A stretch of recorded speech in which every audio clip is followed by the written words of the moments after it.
Media మిత్రులకు నమస్కారం.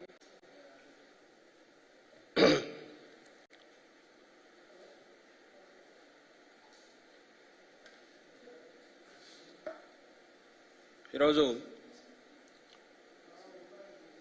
నిన్న ప్రజాగళం పేరుతో తెలుగుదేశం పార్టీ, భారతీయ జనతా పార్టీ, జనసేన, అలాగే చంద్రబాబు నాయుడు గారు, నరేంద్ర మోడీ గారు, పవన్ కళ్యాణ్ గారు ముగ్గురు ఒకే స్టేజ్ మీద కనిపించారు. రాష్ట్ర ప్రజలకు ఒక మెసేజ్ ఇచ్చే ప్రయత్నం చేశారు 2024 సార్వత్రిక ఎన్నికల నేపథ్యంలో. ఇది కొత్తది కాదు.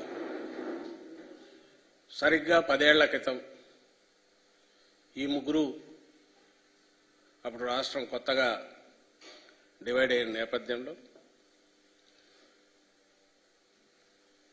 కొత్త రాష్ట్రం, కొత్త అవసరాలు, సమస్యలు, వీటన్నిటినీ పరిష్కరించాలంటే ఒక బలమైన పొత్తు, అందులోనూ జాతీయ స్థాయి నాయకత్వం ప్లస్ రాష్ట్రంలో సీనియర్ 40 ఏళ్ల అనుభవం, అప్పటికి 35 ఏళ్ల అనుభవం లేదా 40 తెలియదు, 2 సార్లు అప్పటికే ముఖ్యమంత్రి చేసిన అనుభవం ఉన్న చంద్రబాబు నాయుడు ఇక్కడ సీనియర్ నాయకుడు, జాతీయ స్థాయిలో కేంద్రంలో అధికారంలోకి రావాలనుకున్న బీజేపీ. మేము దీనికి సరైన సొల్యూషన్ చూపుతామంటూ వీళ్ళకు తోడుగా పవన్ కళ్యాణ్ను పెట్టుకొని ప్రత్యక్షమైనది. ముగ్గురు కలిసి తిరుపతిలో సభలో ఆ రోజు మాట్లాడినది, లేదా అప్పుడు జరిగిన ఆ సభ, ఇవన్నీ గుర్తుకొస్తాయి ఎవరికైనా. సరిగ్గా 10 ఏళ్ళు, 10 ఏళ్ల తర్వాత అదే నాటకం.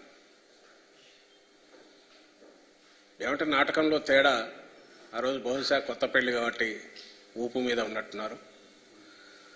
ఈసారి కొంచెం వెళ్ళే మొత్తం డీలాగా, కేవలం ప్రజలను మోసగించడానికి లేదా మోసగిస్తున్నామనే స్పృహ ఉండే మొహంలో కనపడే ఇది కానీ, ఒక గిల్ట్ కానీ, అలాంటివి ఏదో ఛాయామతంగా కనపడినట్టుంది. ఈ సభలోకి వచ్చేసరికి ఆ రోజు ఉన్నంత ఉత్సాహం లేదు, ఆ ఊపు లేదు, ఉండే అవకాశము లేదు. నాటకం అని ఎందుకన్నామంటే, పొత్తులు పెట్టుకోవడం కొత్త కాదు. సరే, ఎన్నికల్లో పెట్టుకుంటుంటారు. చంద్రబాబు నాయుడుకి అయితే అసలు కొత్త కాదు. ఆయన పెట్టుకోకుండా ఎప్పుడు రాడు. పెట్టుకున్నా కూడా ఫెయిల్ అయిన సందర్భాలు ఉన్నాయి. పెట్టుకోకపోతే అసలు ఊసులో లేకుండా పోయిన సందర్భాలు ఉన్నాయి. మొత్తం ఎక్కువ అవే ఉన్నాయి. కానీ ఊతకర్రల సాయంతో ఏడో అధికారంలోకి రావడము, వాళ్లను మార్చుకుంటూ ప్రతిసారి ఆ ఊతకర్రలను మార్చుకోవడము, ఇది ఆయనకు అలవాటు.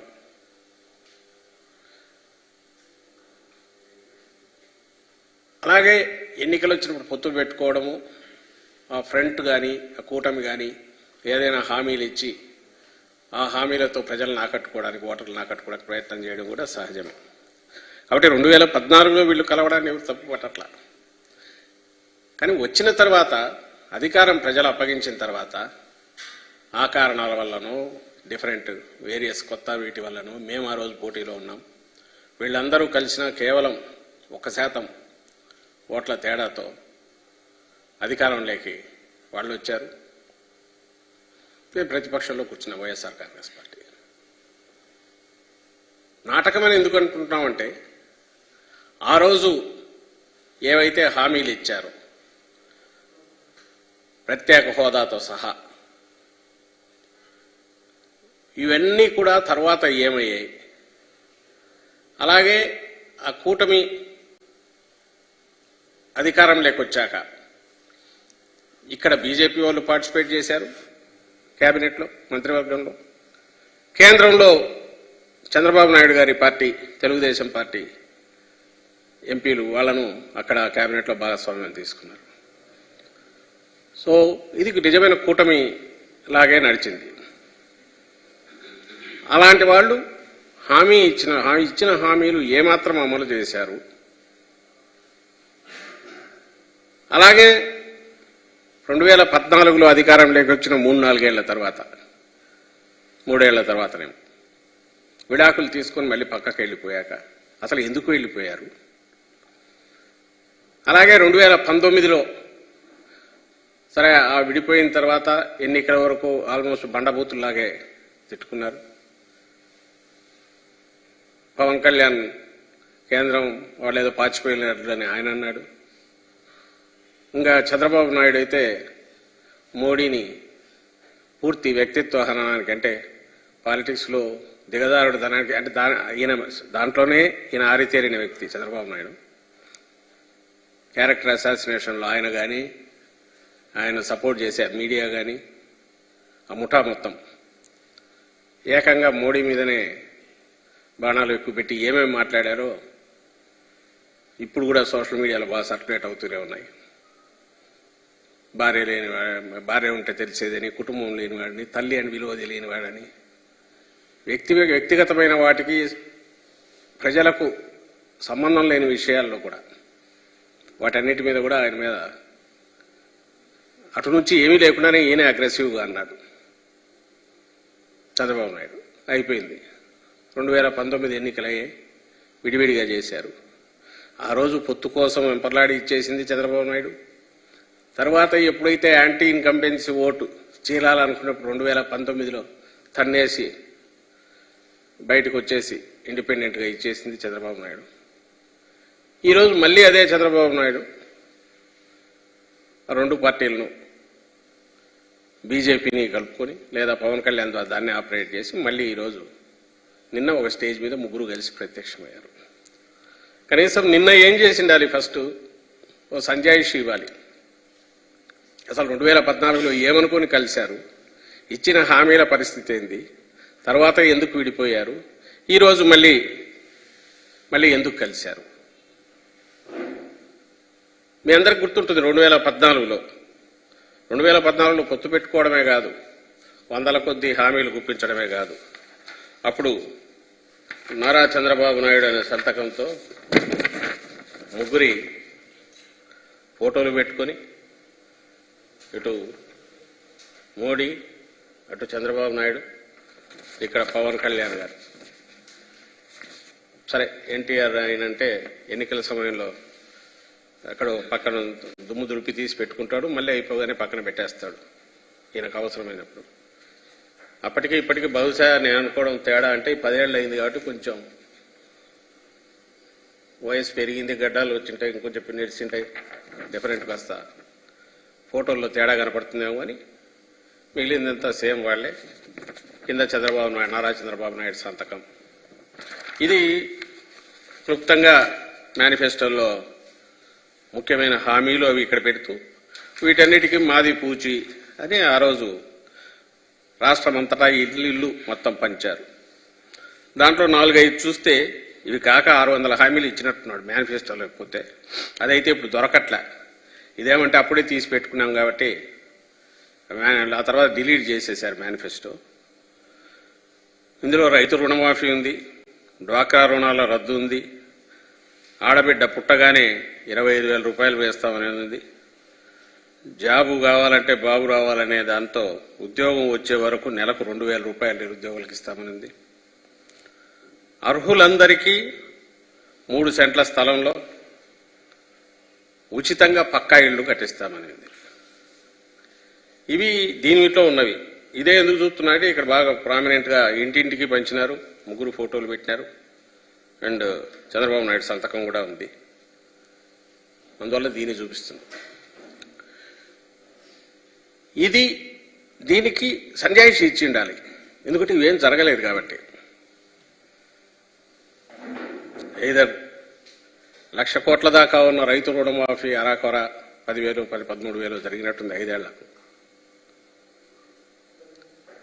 మీ బంగారం కూడా ఇళ్లకు తెప్పిస్తానన్న దాంట్లో అంతా కలిపితే 1,00,000 కోట్ల పైన ఉంది. దాంట్లో ఇచ్చింది 15,000 కోట్లు, 13,000 కోట్లు నాకు తెలిసి 5 ఏళ్లకు. ఇంకా మిగిలినవైతే అసలు ఏదీ లేవు. ఇంత అబద్ధాలు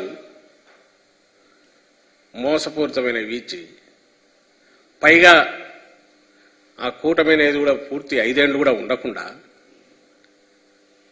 మళ్ళీ ఇప్పుడు ఏ మోహం పెట్టుకుని ముగ్గురు ఒకే స్టేజ్ మీదకి వచ్చారు. ఈ స్టేజ్ మీద నిలబడి మళ్ళీ రాష్ట్ర ప్రజలకు పిలుపు ఇవ్వగలిగారు అనేది ప్రశ్న. నిన్నటి సభ ఏదైనా అది దేనికైనా ఒక గుర్తుగా దేని ఇండికేట్ చేస్తుంది అంటే అబద్ధాలు, వంచన, అలాగే బాధ్యతారాహిత్యం, అలాగే ఈ రాష్ట్రమన్నా ఆంధ్ర రాష్ట్ర ప్రజలన్నా వీళ్ళు ఏం చేసినా వీళ్ళ దగ్గర చెల్లుతుంది, వీళ్ళను మోసం చేయడం చాలా సులభం అనే ఒక లెక్కలేనితనం ఇది బాగా కనపడుతుంది నేటి సభలో. నిజంగానే మామూలు మనమైనా ఎవరోన్నా ఇది మనకు ప్రామిస్ చేసి ఆ తర్వాత చేయలేకపోతే నెక్స్ట్ కనపడి మళ్ళీ ఏదన్నా అడగాలనుకున్నప్పుడు ఆ రోజు చేసినప్పుడు చేయలేదు కదా అని అడుగుతాం. మరి రాష్ట్ర ప్రజలు అడగరనుకున్నారా? గుర్తు ఉండదనుకున్నారా? మర్చిపోయి ఉంటారనుకున్నారా? అంటే ఇది అందుకే ఇది లెక్కలేనితనం అని అనిపిస్తుంది. మనం ఏం చెప్పినా చెల్లుతుంది. ఎప్పుడైతే ఇది చెప్పలేకపోయారో, లేదు ఇప్పుడు ఏం చేస్తామనో చెప్తే నమ్మరను కేవలం జగన్మోహన్ రెడ్డి గారి మీద దుమ్మెత్తిపోయడం, నోటికొచ్చినట్టు ఆయన తిట్టడం. నిన్న మీరు గమనిస్తే రాష్ట్ర ప్రజలందరూ చూసి ఉంటారు. చంద్రబాబు నాయుడు కానీ పవన్ కళ్యాణ్ కానీ ఒక రాజకీయ పార్టీ అధ్యక్షులుగానో లేక ఒక రాజకీయ పార్టీ నేతలుగానో ఒక రాష్ట్రం పట్ల వాళ్ళకి ఏదైనా బాధ్యత ఉందనుకుంటే అది ఎన్నికలకు ముందు తిట్లతో మొదలుపెట్టి తిట్లతో ముగిస్తారా? లేక మేము ఏంటి చెప్పుకునో, లేదంటే మేము చేయాలనుకుంటున్నాం, లేదా ఇక్కడ వీళ్ళు చేయలేకపోయారు సో మేము వాళ్ళకంటే బెటర్గా మీకు ఇచ్చేస్తామని ప్రజలకు నచ్చజెప్పాలనే ప్రయత్నం చేస్తారా? అందులోనూ నిన్న 3 పార్టీలు కలిసి పెద్ద ఎత్తున మీటింగ్ పెట్టాలనుకొని అది ఫెయిల్ అయింది. That's a different issue. వాళ్ళు చెప్పిన దానికి అక్కడ జరిగిన దానికి అది డిఫరెంట్ ఇష్యూ. అక్కడికి వచ్చి మాట్లాడిన మాటలన్నీ కూడా ఎల్లో మీడియా అంటే ఈనాడు కానీ ఆంధ్రజ్యోతి కానీ లేదా వాళ్ళ ఛానల్స్లో కానీ బ్యానర్ హెడ్డింగ్లో టాప్ స్టోరీలో పేరుతో 5 ఏళ్ల పాటు అబద్ధాలు ఏదైతే వండి వారుస్తూ పెట్టారో అవన్నీ బట్టి వాటిని వల్లవేసినట్టుంది. ఆ లక్షణాలన్నీ ఏవైతే వాళ్ళల్లో ఉన్నాయో, ఏవైతే వాళ్ళ స్టోరీలు రాశారో ఆ పైత్యం అంతా కూడా అక్కడ కక్కేసినట్టుంది తప్ప జగన్మోహన్ రెడ్డి గారి మీద వాస్తవాన్ని అయితే అది ప్రతిబింబించదు. వాళ్ళ హాల్యూసినేషన్స్లో వాళ్ళు కొట్టుకుంటున్నారు. ఇన్నాళ్ళు మేము అన్నాం కాబట్టి ఇది నిజం అనుకుంటున్నారు. మేము ఏదైతే అన్నామో, మేము నమ్ముతున్నామో, మేము చెప్పిందే నిజమని అనుకొని వాళ్ళంతటా వాళ్ళు చెప్పి ఆత్మతృప్తి పొందినట్టు కనపడుతుంది. ప్రజలు ఆలోచించారని ఎందుకు అనుకుంటారు? నాకు అర్థం కావట్లేదు. జనం ఆలోచించాల. నిన్న అక్కడ సాక్షాత్తు ప్రధానమంత్రి వచ్చాడు. ఆయన ఏ పార్టీ వాడైనా ప్రధాని. ఆ సభ జరిగిన తీరేంది? అక్కడ ఒక ప్రహసనంలాగా మొత్తం గందరగోళంగా జరగడం ఏంది? ఆడలేక మధ్యలో ఓడని ఒకటి సామెత ఉంది. నువ్వు డ్యాన్స్ చేయలేక వాడు సరిగా మధ్యలో కొట్టలేదు, అది వాయించలేదు, వాద్యం సరిగా పనిచేయలేదు, దానివల్ల చేయలేకపోయినా అన్నట్టు. వాళ్ళ మైక్ సిస్టమ్స్ ఫెయిల్ అయితే ఆ కన్సోల్ ఎవడు తీసుకెళ్లి ఎవడు జనంలో పెట్టుకుంటారు. జనం అక్కడ ఎక్కినారు. దానికి కారణం ఏంటంటే పోలీసులు రాలేదని. ఏ పార్టీ దీనికైనా సరే పెద్ద ఎత్తున కార్యకర్తలు చేరిన చోట పోలీసులు ఒక స్టేజ్కి మించిపోలేదు. మా పార్టీ అయినా సరే నచ్చజెప్పాలని చూస్తారు, ఇది చూస్తారు తప్ప ఏదో వచ్చి లాఠీలు పట్టుకుని కొట్టరు, తొయ్యరు. మనకుండాలి అది. నా సిద్ధం సభలు జరిగాయి చూశారు కదా. అక్కడ కూడా ఎక్కడికక్కడ వాళ్ళు మా కార్యకర్తలు నిజమైన కార్యకర్తలు డెడికేట్ కాబట్టి డిసిప్లిన్ క్రమశిక్షణ ఉంది. అయినా సరే ఎక్కువ మంది చేరిన చోట ఇబ్బంది లేకుండా చూడడానికి మన ప్రయత్నాలు మనం చేసుకోవాలనే కనీస జ్ఞానం లేకుండా నయం అదేదో పొరపాటున కరెంటు గిరెంటు పోయితే దాన్ని కూడా గవర్నమెంట్ అనడమో మమ్మల్ని అనడమో చేసేవాళ్ళేమో. దానికి పోలీసులు ఎవరో ఇది చేయలేదని, దానివల్ల అది ఫెయిల్ అయిందని, మీ చేతగాంతనానికి ఓ చిన్న సభ అంతా చేస్తే 50,000 60,000 వచ్చింటారేమో, లక్షకు లోపు. దాన్ని పట్టుకొని అసలు మొత్తం సరే మీ సభ మీరేమన్నా పొగుడుకోవచ్చు, ఎట్టయినా చేసుకోవచ్చు, అది మీ వాళ్ళ ఇష్టం. దాంట్లో వాళ్ళు తృప్తి పొందితే కాదనడానికి మేమెవరం.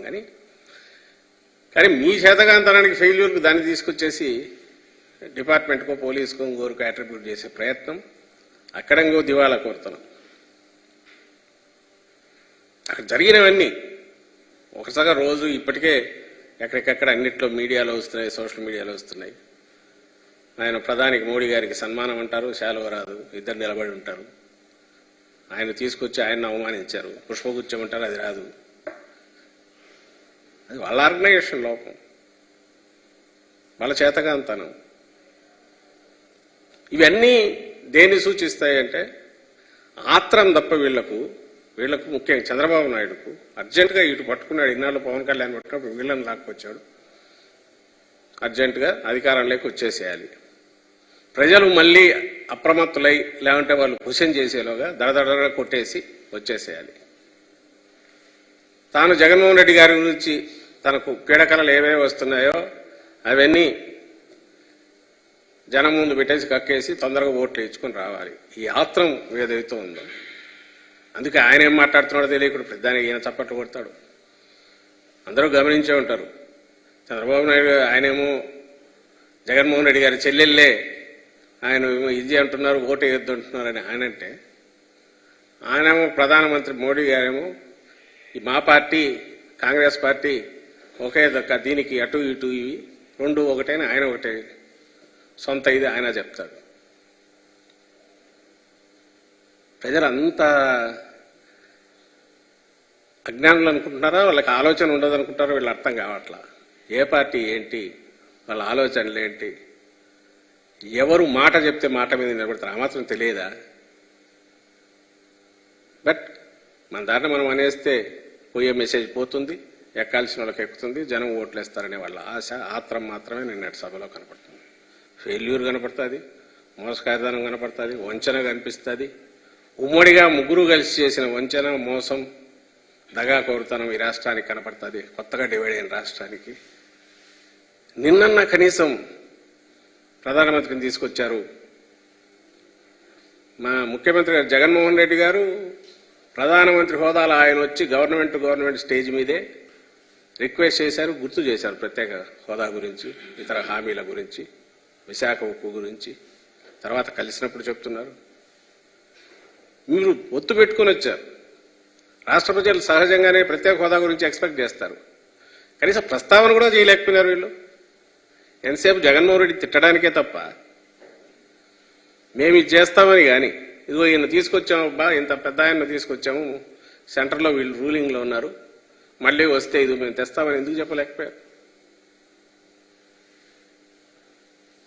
అంటే లేదు, చెప్తే పాతవన్నీ గుర్తొస్తాయనో పాతవన్నీ అడుగుతారు జనం అనేదేమో తెలియదు. కానీ ప్రజలు ఆలోచించారులేందిలే, ఆలోచించారు, నిర్ణయం కూడా చేసుకున్నారనేది మేము బలంగా నమ్ముతున్నాం. 2019కి ముందు జగన్మోహన్ రెడ్డి గారంటే ఒక హోప్, ఒక ఆశ, ఒక బలమైన నాయకుడు మమ్మల్ని లీడ్ చేయగలిగిన నమ్మకం. అది ఈరోజు ఈ 5 ఏళ్లలో మేము పెట్టుకున్న నమ్మకానికి డబుల్ ఈయన చేశారు అనే బలమైన తృప్తి ఎన్నుకున్న ప్రజలకు 151 స్థానాలు ఇచ్చినందుకు రాష్ట్ర ప్రజలకు ఈరోజు మిగిలింది. అది మేము ఎక్కడ వెళ్ళినా కానీ, పార్టీ కార్యక్రమాల్లో కానీ, ఇంకో దాంట్లో కానీ ఆ రెస్పాన్స్లో కనపడుతుంది. మీకు సిద్ధం సభల్లో కనపడిన ఉత్సాహం కానీ రెస్పాన్స్ కూడా అక్కడి నుంచి వచ్చిందే, దాన్ని ఎవరు మార్చలేరు. నాయకుడంటే సహజంగానే ఓ రీజనల్ పార్టీ నాయకుడంటే అదే రీజనల్ పార్టీ క్యారెక్టర్ అవుతుంది. నాయకుడంటే ఒక నిజాయితీ, అలాగే ఒక స్థిరమైనగా ఉండే ఒక నిబద్ధత, అంటే చెప్పిన మాట మీద ఉండడం, బద్దుడై ఉండడం, ఇది కంటిన్యూస్గా ఉండడం. ఈ రెండు కలిస్తే ఆయన ఎక్కడైతే నాయకుడిగా ఉంటాడో, ఏ ప్రజలతో అయితే ఆయన డీల్ చేస్తున్నాడు, వాళ్ళకు విశ్వాసం వస్తుంది. దాని నుంచే విశ్వసనీయత వస్తుంది. ఈరోజు ఆ విశ్వసనీయత అనేదానికి పూర్తి ఒక వారంటీ అవసరం లేని గ్యారంటీ ఏదైనా ఉంది అంటే జగన్మోహన్ రెడ్డి గారు అనేది మనకి 5 ఏళ్లలో కనపడింది. చెప్పిన దానికంటే ఎక్కువ చేశారు. వీళ్ళు ఎన్ని చెప్పినా రాష్ట్రంలో 87% ప్రజలు, 87% దాదాపు కుటుంబాలు ఏదో ఒక రూపంలో జగన్మోహన్ రెడ్డి గారు తీసుకున్న నిర్ణయం వల్ల లేదా ఆయన డైరెక్టర్ చేసిన దీనివల్ల బెనిఫిట్ అయ్యారు. ఆ బెనిఫిట్ తాత్కాలికమైంది కాదు, దాని ప్రభావం వల్ల వాళ్ళ జీవితాల్లో మంచి మార్పు వచ్చింది, వెలుగు వచ్చింది. ఎట్లా మర్చిపోతారు? ఓన్ చేసుకుంటారు. ఈరోజు ఇది వాస్తవం కనపడుతున్నది. అయితే సెంటర్లో అధికారంలో ఉన్న పార్టీతో పొత్తు పెట్టుకొని తీసుకొచ్చిన నేపథ్యంలో మళ్ళీ 2014లో ఏదైతే నాటకం వేసి భ్రమలో పెట్టాలని చూస్తున్నారో, చేశారో ఆ రోజు చంద్రబాబు నాయుడు మళ్ళీ ఆ ప్రయత్నం చేస్తాడు. ఈ ప్రయత్నంలో ఆయన మళ్ళీ ఈసారి రెండోసారి మళ్ళీ మోసం చేయొచ్చని ఏదైతే అనుకుంటున్నాడో దాన్ని తిప్పికొట్టాలంటే ప్రజలు అప్రమత్తంగా ఉండాలి. జగన్మోహన్ రెడ్డి గారి పాలన ఇటుపక్క 5 ఏళ్ళు ఉంది. 14-19 మధ్య అబద్ధపు హామీలతో కూటమిగా వచ్చి ఆఖరికి వచ్చేసరికి ఒక పార్టీ, తెలుగుదేశం పార్టీనే మిగిలిపోయిన ఆ పాలన అది ఉంది. వాళ్ళు ఉమ్మడిగా హామీలకు బద్దులైలేరు, దానికి సంజాయిషి ఇవ్వలేదు. చంద్రబాబు నాయుడు దాని గురించి అసలు పట్టించుకోలేదు, హామీలు తుంగలో తొక్కాడు, మోసం చేశాడు. ఆ రోజు ఆ పాలన ఉంది. 19-24 మధ్య జగన్మోహన్ రెడ్డి గారి పాలనలో చెప్పినవి చేయడమే కాకుండా 99% చెప్పనివి కూడా దీనికి అనుసంధానంగా ఉండేటివి, లేదా ఒక సస్టైనబుల్ సంక్షేమం నుంచి గ్రోత్కి కానీ డెవలప్మెంట్ కానీ స్టేట్కు జరిగే రకంగా చేస్తూ వచ్చినవి, ఇన్ఫ్రాస్ట్రక్చర్ కావచ్చు, ఇంకోటి కావచ్చు, కోర్ సెక్టర్స్ అన్నిటినీ డెవలప్ చేసినవి కావచ్చు, ఇవన్నీ కూడా తీసుకుంటే ఇవి మరో 5 ఏళ్ల పాటు కంటిన్యూస్గా ఉండాలన్నా ఈయననే నమ్ముకోవాలి, ఈయనే మా నాయకుడని ప్రజలు గట్టిగా అనుకున్నారు. కాబట్టి వీళ్ళు మోసం చేయడానికి మేము వచ్చినాము, మీరు సిద్ధమా అంటే మేము మోసపడడానికి మేము సిద్ధంగా లేమనేది రాష్ట్ర ప్రజలు చెప్పబోతున్నారు. ఇది వాస్తవం. Thank you.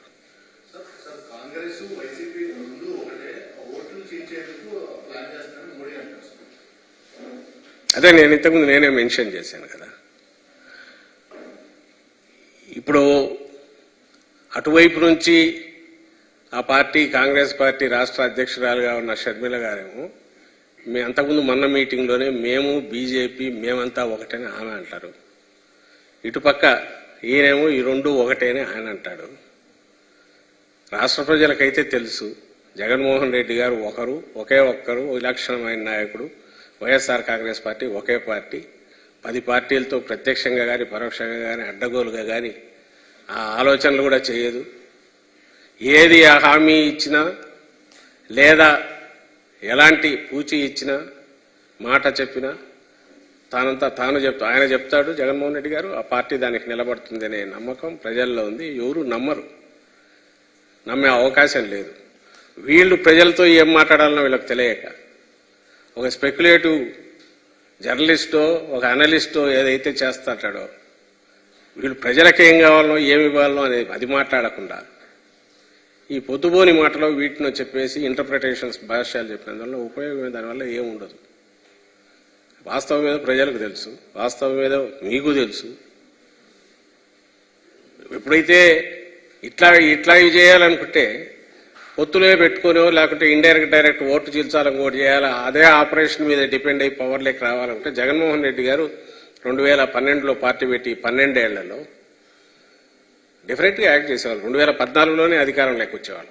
ఆ టైంలో ఎవరిని పట్టుకుంటే రావాలని చూస్తే ఇప్పుడు ఎవరైతే పాత్రదారులు ఉన్నారో వీళ్ళేమి జగన్మోహన్ రెడ్డి గారు చేయి చెప్తేనో లేకుంటే మేము కలుస్తామంటే ఎవరు రారు ముందుకు? ఓ బలమైన నాయకుడు, బలమైన party YSR Congress party.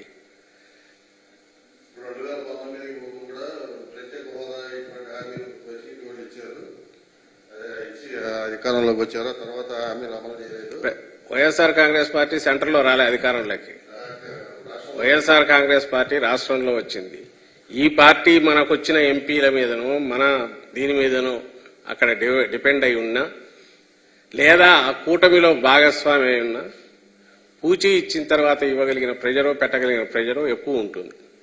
మనదేమో party సెంటర్లో బలమైన అత్యధిక బలంతో వాళ్ళు వచ్చారు. అక్కడ ఎవరు దీని మీద డిపెండ్ కావాల్సిన అవసరం లేని స్థితిలో అక్కడ పార్టీ ఉంది. అలాంటప్పుడు వాళ్ళెందుకు చేస్తారు? అలాగని వదలలేదే, ఎప్పుడు గుర్తు చేశారు. అదే నేను అన్నది, మేము మర్చిపోలేదు. ఒక అధికారిక సభలో జరిగిన దగ్గర కూడా ప్రధానమంత్రి గారు వస్తే అక్కడ కూడా ముఖ్యమంత్రి గారు రైజ్ చేశారు. ఇది బలమైన ఆకాంక్ష ప్రజల్లో ఉంది, అత్యవసరం, అది కూడా ప్రజల్లో ఉంది. ఇది వస్తే తప్ప ఈ రాష్ట్రానికి ఒక పూర్తి పరిష్కారం, సమస్యలకు పరిష్కారం దొరకదు. అది ఏ రూపంలో అయినా కావాలనేది ఇప్పటికి ప్రయత్నం చేస్తున్నాం. అది సిన్సియర్గానే ప్రయత్నం చేస్తాం. దానికి మించి ఇంకోటి ఏదో చేయడానికి ఇదేం పోరాటం కాదు, యుద్ధం కాదు కదా. ప్రెజర్ చేయగలగాలి. ప్రెజర్ చేయడానికి అవసరమైన బలం మనకు ఉండాలా. ఆ ప్రెజర్ గ్రూప్ మన మీద డిపెండ్ అవ్వాల్సిన అవసరం అక్కడ సెంటర్లో ఉంటే వస్తుంది. ఆ పరిస్థితి ఎప్పుడో ఒకసారి మేము ఆశిస్తున్నాం.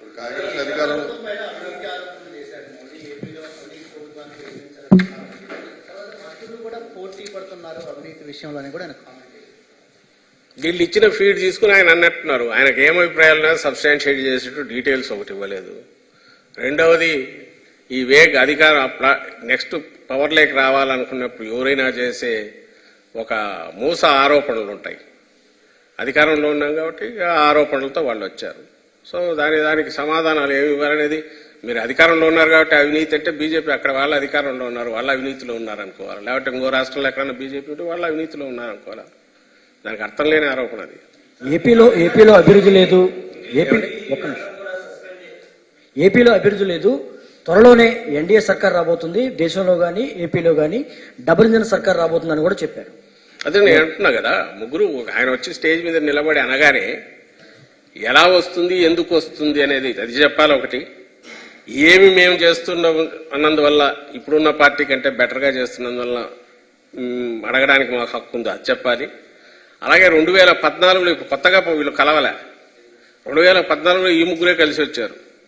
మేము ఆ రోజు చెప్పినవన్నీ ఇదిగో ఇవి పూర్తి చేశాము, అందువల్ల మాకు అడిగే హక్కు ఉంది, మేము అడుగుతున్నాము, రిక్వెస్ట్ చేస్తున్నాము అనే సాహసం కూడా చేయలేకపోయినారు.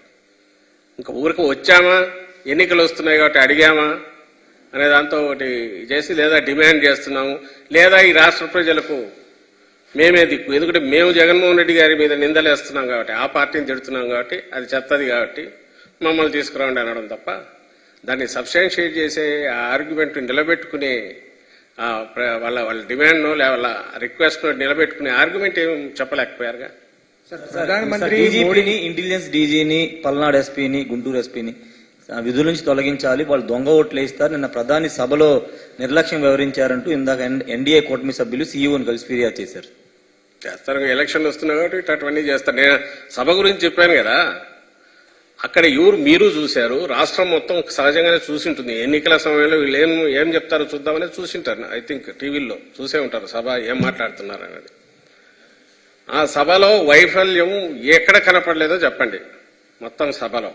ఒకటి. రెండవది, ఎవరిదైనా పార్టీ సొంత సభల్లో పోలీసుల రోల్ ఎంత ఉంటుంది? ఒక స్ట్రైకో సమ్మెలాంటి చేస్తున్నో ఆగ్రహంతో ఎవరన్నా వస్తుంటే ఆపడానికో ఎక్కువ పోలీసులు బలానికో బల ప్రదర్శన చేయడానికి అవకాశం ఉంటుంది. నీ కార్యకర్తలో, నీ అభిమానులో మీరందరూ కలిసి పెట్టుకునే సభలో వీలైనంత వరకు ఫెసిలిటేట్ చేయడానికి ఉంటారు తప్ప మొత్తం కోటగోడలా కట్టుకుని ఉంటారా పోలీసులు? ఎక్కడన్నా ఉంటే అలవ చేస్తారా? అలా ఉండబోతే పోలీసులు మీ తాట తీస్తారని నేను ఎన్నిసార్లు హెచ్చరించలే చంద్రబాబు నాయుడు. రేపు వస్తాం మీని తర్జని చూపిస్తా ఎన్నిసార్లు బెదిరించలే. వాళ్ళు అదే ఆడలేక మధ్యలో కూడా అందుకే వాళ్ళు ఈ మైక్ సిస్టమ్ సరిగా పెట్టుకోలేక, ఒక చిన్న మీటింగ్ ఆర్గనైజ్ చేసుకోలేక, అది తీసుకొచ్చేసి ఎవరి మీద నింద మోపడం అనేది ఎంత ఇదో అది తప్పించుకోవడానికి ఈరోజు ఎందుకంటే ఆయన తిట్టింటాడు పిఎం ఇది పరువు పోయే పని అని, బహుశా తిట్టాడేమో. దానికోసం ఇవన్నీ కవర్ చేసుకోవడానికి ఇచ్చుకుంటున్నట్టున్నారు.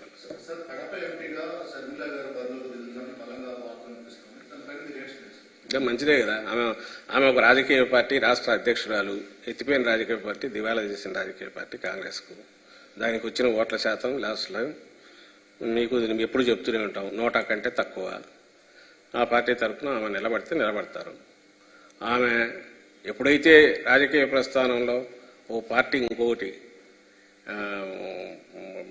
ఒక పార్టీకి సంబంధించిన దాంట్లో యాక్టివ్ అయ్యారు, ఆమె ఆ పార్టీ నాయకురాలుగానే ఉంటారు తప్ప ఆమె వాళ్ళ పార్టీ నిర్ణయం ప్రకారం, తన నిర్ణయం ప్రకారం ఎక్కడైనా పోటీ చేయొచ్చు, ఏదైనా చేయొచ్చు. దేనికైనా ఇటువైపు నుంచి ఇది ఒక రాజకీయ పార్టీ. ఈ పార్టీకి స్ట్రక్చర్ ఒకటి ఉంది. దీనికి మా అధ్యక్షుడు జగన్మోహన్ రెడ్డి గారు, అలాగే ఈ పార్టీ ప్రజలకు ఇచ్చిన హామీలు నిలబెట్టుకోవడంతో పాటు వాళ్ళ హోప్స్ తీర్చడంతో పాటు 5 ఏళ్లు పరిపాలన కూడా చేసిన పార్టీ. దీని విధానాలు దీనికి ఉంటాయి. సహజంగానే ఎలక్షన్ వచ్చినప్పుడు పోటీల్లో దిగుతుంటారు, వస్తుంటారు, మేము ఫేస్ చేస్తుంటాం. ఆఖరికి ప్రజలు ఏం డిసైడ్ చేస్తారనేది ప్రజాస్వామ్యంలో అల్టిమేట్ అక్కడ తేలుతుంది, బ్యాలెట్ బాక్స్లో తేలుతుంది. నీకైనా ఉంటుంది, నువ్వు అడిగినావు కదా, మీరైనా పోటీ చేయొచ్చు, వద్దని ఎవరన్నారు, అక్కడ పోటీ చేయొచ్చు, ఇంకోరైనా పోటీ చేయొచ్చు. దాడులు చేస్తుందనేది పదే పదే ప్రతిపక్షాలు ఆరోపిస్తున్నటువంటి మాట సార్. ఇప్పుడు ఏపీలో ఎన్నికల నేపథ్యంలో ఏపీలో ఉన్నటువంటి అధికార పార్టీ పైన అలాంటి దాడులు జరుగుతాయని మాకు సంబంధించినంత వరకు ఇతర పార్టీల్లాగా ఏదో ఆరోపణలు చేయాలి కాబట్టి నోటుకు చోటు మాట్లాడడము, ఇర్రెస్పాన్సిబుల్గా కామెంట్స్ చేయడము చేయము.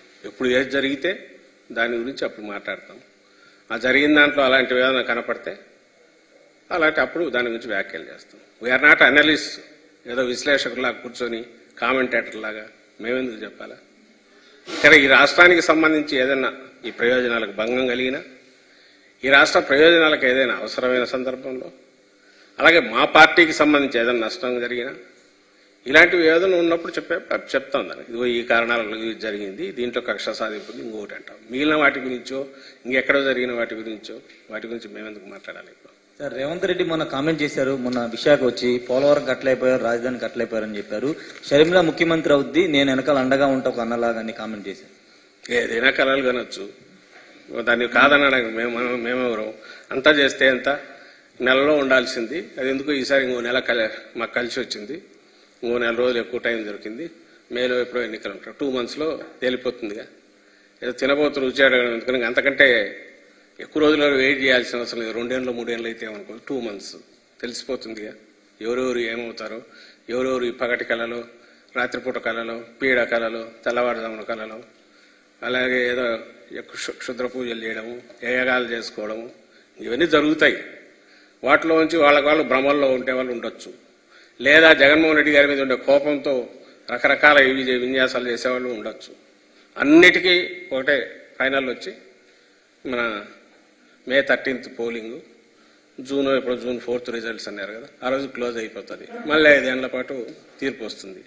ఆ తీర్పు ఎట్లా పోతుంది అనేది ఈరోజే క్లియర్గా కనిపిస్తుంది. అని ఎందుకు అనుకుంటున్నామంటే, నేను ఇంతకుముందు చెప్పిన రీజన్స్ వల్ల అనుకుంటున్నాం. ప్రజల నుంచి కూడా బలంగా కనపడుతుంది ఎక్కడికక్కడ. అందువల్ల we're confident, not overconfident. Last time కంటే ఎక్కువ 170 టార్గెట్గా మేము పెట్టుకున్న దగ్గరికి రీచ్ అయ్యడానికి కావాల్సిన పరిస్థితి పూర్తిగా ఇక్కడ ఉంది. ఎందుకంటే జగన్మోహన్ రెడ్డి గారు చేసిన మంచి పనులు, లేదా మా పార్టీ చేసిన మంచి పనులు, మా ప్రభుత్వం చేసిన మంచి పనుల వల్ల మేము బలంగా నమ్ముతున్నాం.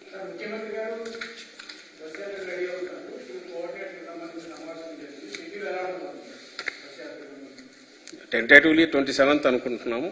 ఇప్పుడు మళ్ళీ అదనంగా టైం ఉంది కాబట్టి, ఇప్పుడు మామూలుగా అయితే ఫస్ట్ ఫేజ్ అయితే ఉండేది కాదు.